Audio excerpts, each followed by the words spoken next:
Ladies and gentlemen, the Honorable Nancy Pelosi, Speaker of the United States House of Representatives. Good morning, everyone. Welcome to Statuary Hall on this very special occasion.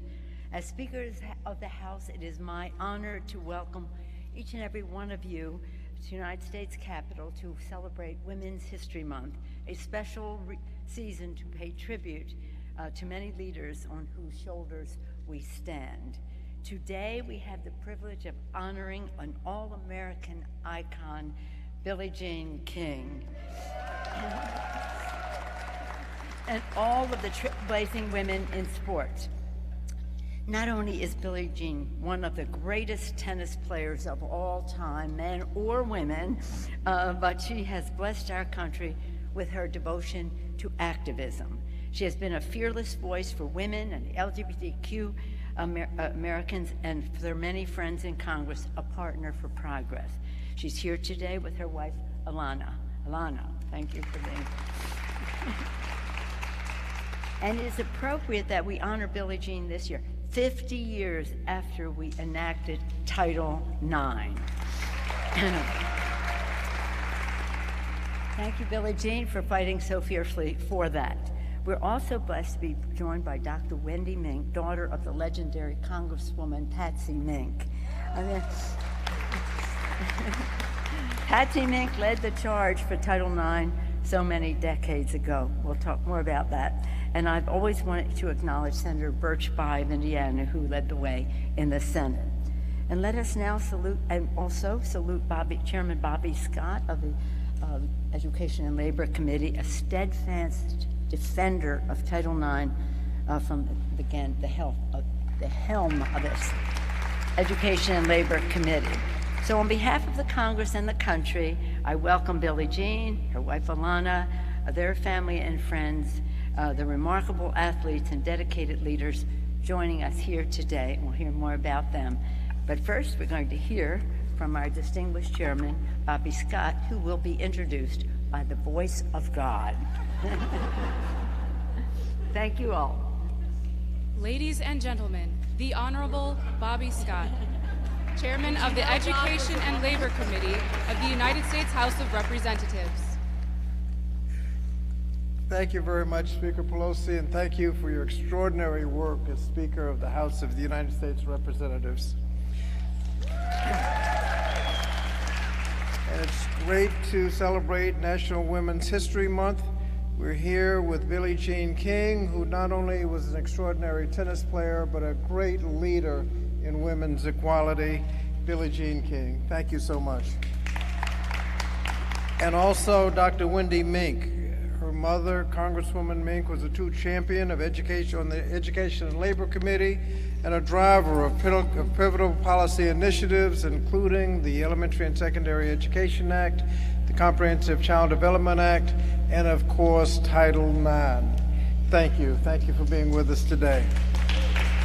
This month is an important time to reflect on the hard work victories that we have achieved for women's equity, as well as the unfinished work that remains to be done. Take, for example, our continued efforts on wage equality. Nearly 60 years ago, the Equal Pay Act first codified the basic principle of equal pay for equal work, regardless of sex. And while our work to realize this principle has been steady, it has also been entirely too slow. Today, gender-based pay discrimination continues to rob women, particularly women of color, of the wages that they deserve. The COVID-19 pandemic has added a new obstacle to equal pay by driving millions of women out of the workforce. The gender gap will become only further entrenched unless we act to strengthen equal pay protections for women. Last April, the House passed the Paycheck Fairness Act, led by Congresswoman Rosa DeLauro of Connecticut. That bill will strengthen the Equal Pay Act to help women enforce their right to equal pay for equal work. Importantly, the legislation prohibits employers from requiring potential employees to provide their salary history during the hiring process. And as women return to the workforce, this provision will help prevent existing pay disparities from being perpetuated. Our workers can wait no longer. It is time for the Senate to pass the Paycheck Fairness Act, and that time is now.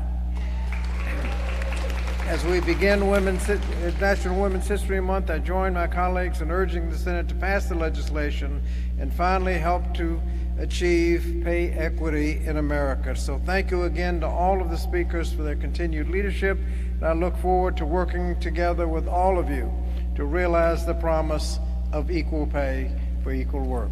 Thank you. Ladies and gentlemen, Ms. Monique Steele.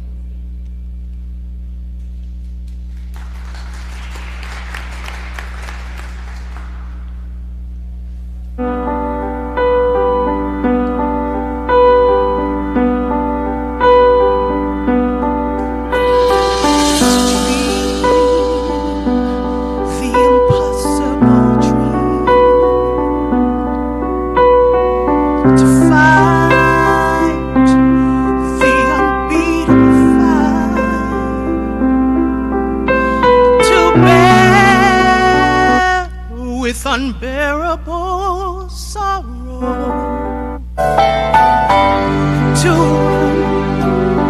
the unrightable wrong, to love pure and chaste from afar, to try when your arms are too weary.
Ladies and gentlemen, Dr. Gwendolyn Mink, daughter of the late Congresswoman Patsy Mink.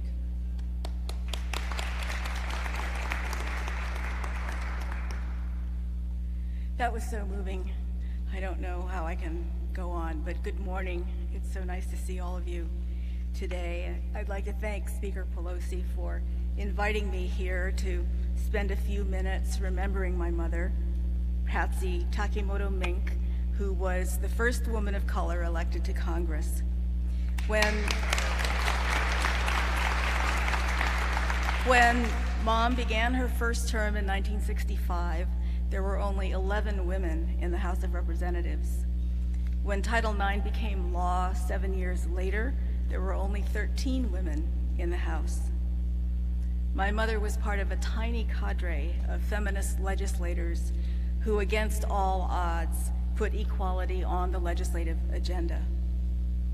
Beginning around 1969-1970, my mother helped germinate the policy principle that became Title IX. In 1972, she helped shepherd that principle into law. Between 1973 and 1975, when the male athletics lobby campaigned to exempt phys ed and athletics from Title IX, Mom fought to keep school sports within its purview. Mom left Congress in 1977, but returned in 1990.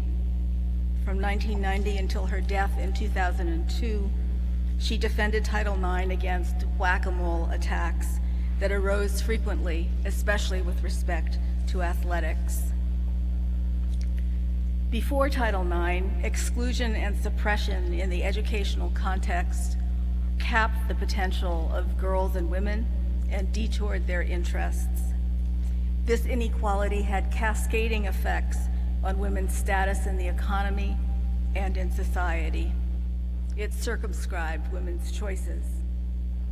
My mother was among the legions of girls and women who ran into the brick wall of sex discrimination in education when she was coming up.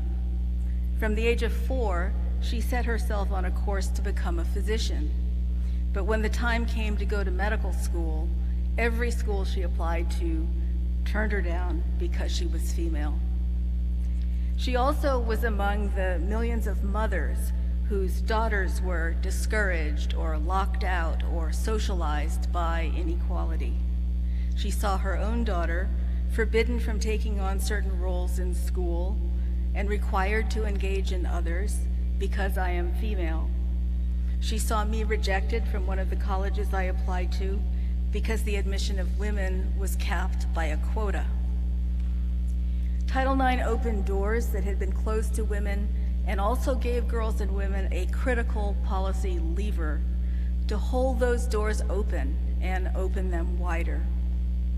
Title IX's broad reach has yielded transformations that ripple through society, from stunning accomplishments by girls and women in athletics to breathtaking increases in women's enrollment in law school and med school, from 10% in 1970 to more than 50% today, to equity protections for pregnant and parenting students, to the requirement that schools work to prevent and redress sexual harassment and sexual violence.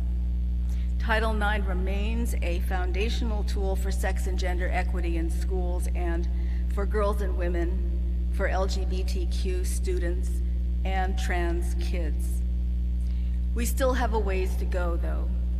A few months before my mother passed away, we celebrated the 30th anniversary of Title IX. In remarks on the House floor, she appealed for vigilance and asked that we greet each anniversary not only as a commemoration of past achievements, but as an opportunity to rededicate ourselves to building a future based on equality, a future that Title IX will help us reach. And so, in my mom's memory and in honor of Title IX, I ask that we all rededicate ourselves to this work today. Thank you.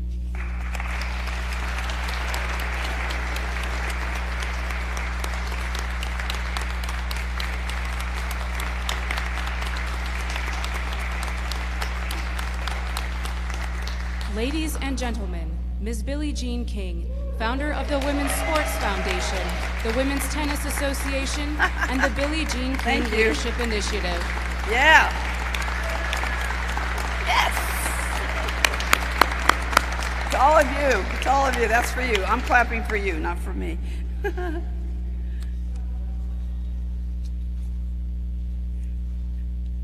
Thank you, Madam Speaker, Chairman Scott, and all the distinguished members of Congress and guests here today. Wendy, I'm allowed to call her Wendy. Wendy, And thank you for all you do, and also for continuing your mother's legacy of social justice. It is only fitting, as we celebrate the 50th anniversary of the passage of Title IX, that we are here this morning in the very building where the 37 words of Title IX were crafted. Title IX is one of the most important pieces of legislation of the 20th century. It is a law that speaks to the importance of gender equity in this country and stands as a benchmark of global significance. I was a pre-Title IX student in the early 1960s. I went to Cal State LA in an era when there were classroom quotas for women in almost every college and university in the land. But a few miles down the road, Arthur Ashe and Stan Smith had full tennis scholarships. Arthur got to go to UCLA and Stan was at USC. Arthur and Stan and I would go on to be the #1 tennis players in the world. While they each had a full ride, and I was living large, I thought. I was a playground director at a local elementary school, which I loved, and I worked in the locker room handing out equipment, which I did not like. You can never understand inclusion until you've been excluded. You can never stand inclusion until you've been excluded. Today, because of Title IX, things for women are different. We are seeing an increased number of women getting college degrees. We are also celebrating 50 years of women being allowed to receive sports scholarships. Sports are so visible, many think Title IX is just about sports, when in fact it is about gender equity in education.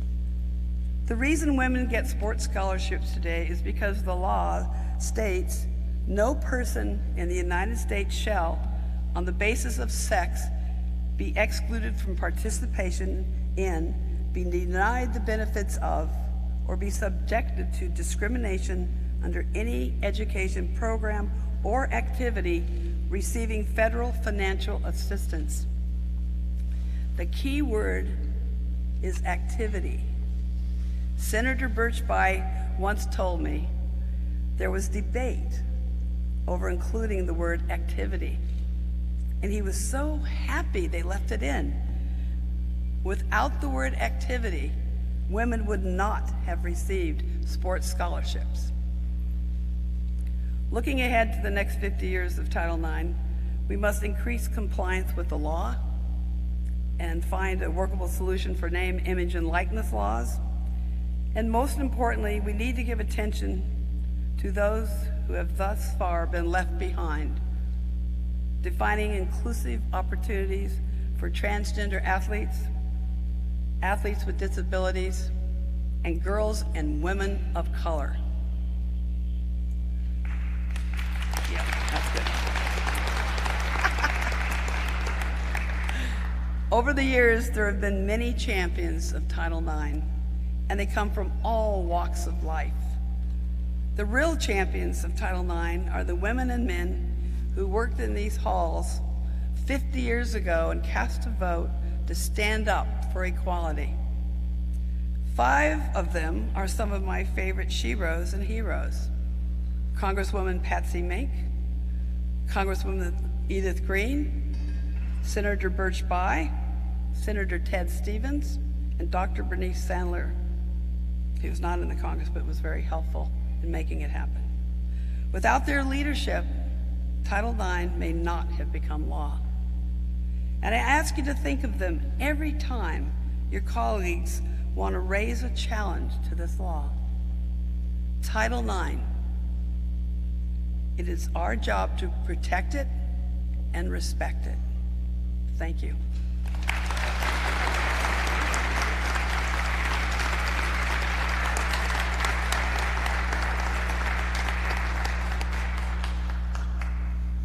Ladies and gentlemen, the Honorable Nancy Pelosi, Speaker of the United States House of Representatives.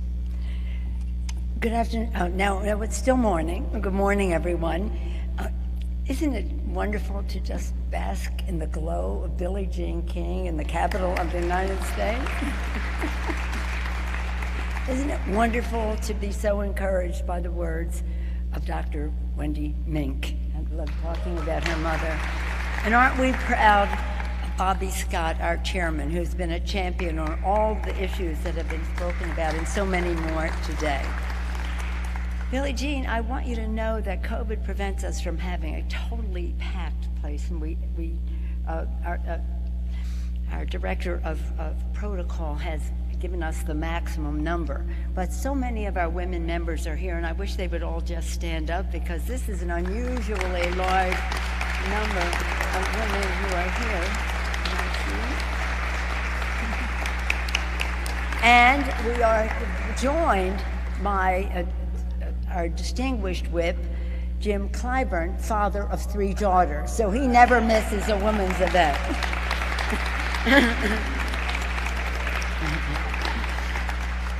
As we all know, this June, our nation marks the 50th anniversary of Title IX. That's what we're here to celebrate. Indeed, when we enacted Title IX, when Congress did, America took a major leap forward on our founding ideal that all are created equal. In the decades since, the landmark law has been a pillar of equity, opportunity, and education, helping women choose and chase their dreams in the classroom, on the field, and in every arena, as has been mentioned. For this historic victory, Congress and the country owe a debt of gratitude to Congresswoman Patsy Mink, the godmother of Title IX. I want to talk to you a little bit about her personally because Bobby and I had the honor, and some others, Maxine, others of us here have had the honor of serving with her. Jan Chipkowski, anybody else? You did, Jim Maloney, Sheila. So we, to serve with her was to, we learned from her every day, let's say. But she was rising from a sugar plantation town on Maui. Her parents were very well educated, but in the times, all they could do was pick sugar cane, and she was there with them. Congressman overcame much discrimination to become a progressive champion and the first woman of color, as Wendy mentioned, the first woman of color to ever serve in the Congress of the United States. She had a truly fierce nature, but you would never know it because she always had a smile. In enacting Title IX, crafting the legislation, fighting to get it to the floor, and through her sheer force of will, engineering its final passage. Now let me just tell you about that. This is the story that when I came in '87 and served with her when she came back in '90. 50 years ago, around now, or a little bit earlier, Billie Jean, she had been fighting for this, fighting for it. But as was mentioned, there were very few women in Congress at the time. She won the ability to have the Speaker agree to bring the bill to the floor. But coming up the next day, that night before, Wendy was in an automobile accident. And what does she do? She's a mom. She has to go, of course, to her daughter. Bill could not be brought up. So she had to fight the fight again to get the guys to bring the bill to the floor. And let me just say, this sounds very victorious now. It wasn't easy. Well, it was going to take away from this, and it was going to take away from that. And so she had a real fight. Understand that.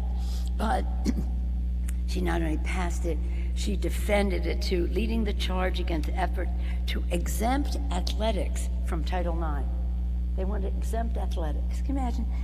She triumphed, even having to leave Washington, as I say, to tend to Wendy, who had been in a severe car accident.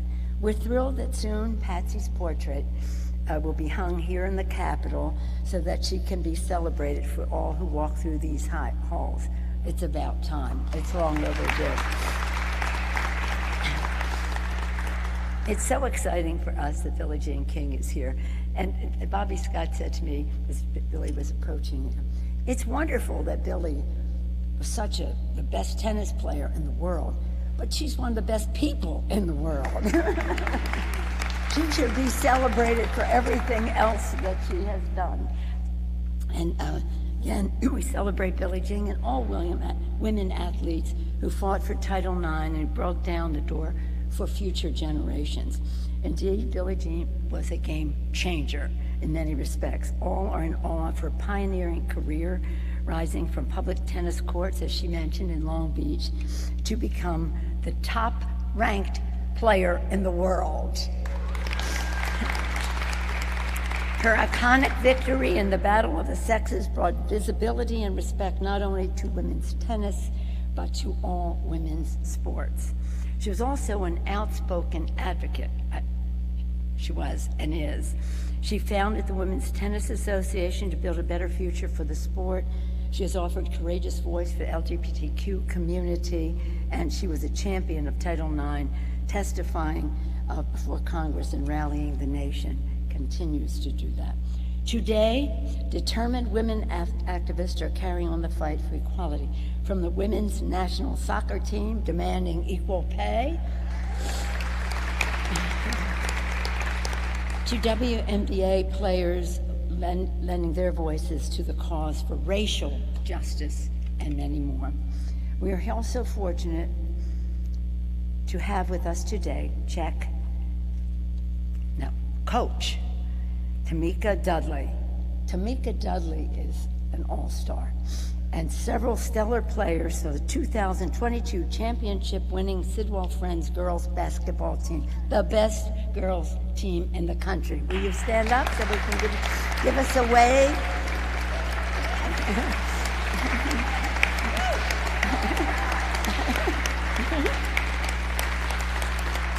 Coach, give us a special wave, Coach. There's the coach. Thank you. Coach Tamika Dudley, highly acclaimed. How inspiring it is to be joined today by the next generation of women leaders. Let us congratulate your program for making history. The first time a coach and a player from the same team both won the prestigious Naismith Awards in the same year. As we gather here today, our thoughts are, of course, with the people of the Ukraine. We must be prayerful and we must be helpful, and we will have legislation on the floor today to do just that. We especially salute the brave Ukrainian women fighting to defend their democracy and protect their families. At the same time, let us pray for the WNBA star Brittany Griner. Right there, there's her picture. She in the orange shirt. She's visiting us with my colleague, Congressman Stanton of Arizona. She was playing for the Phoenix team. When she visited the Capitol recently, she is now in prison, being detained by the Russians. We want her to know that we are thinking of her and praying for her, and we want the Russians to know that too.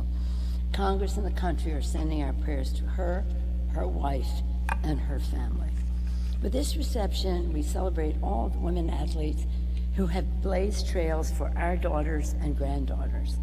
So let us, and many of them are live stream because of the limitations COVID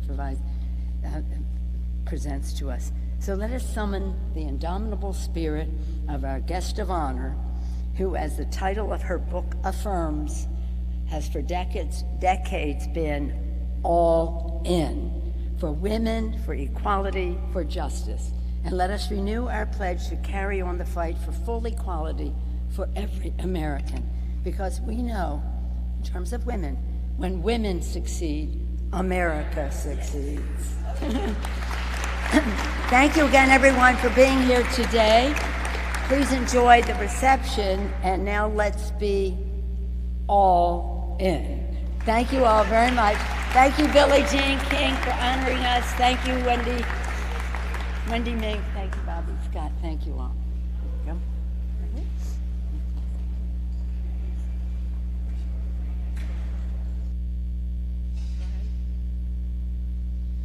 Ladies and gentlemen, this concludes the formal speaking program. The speaker invites you to join the reception at this time. Thank you.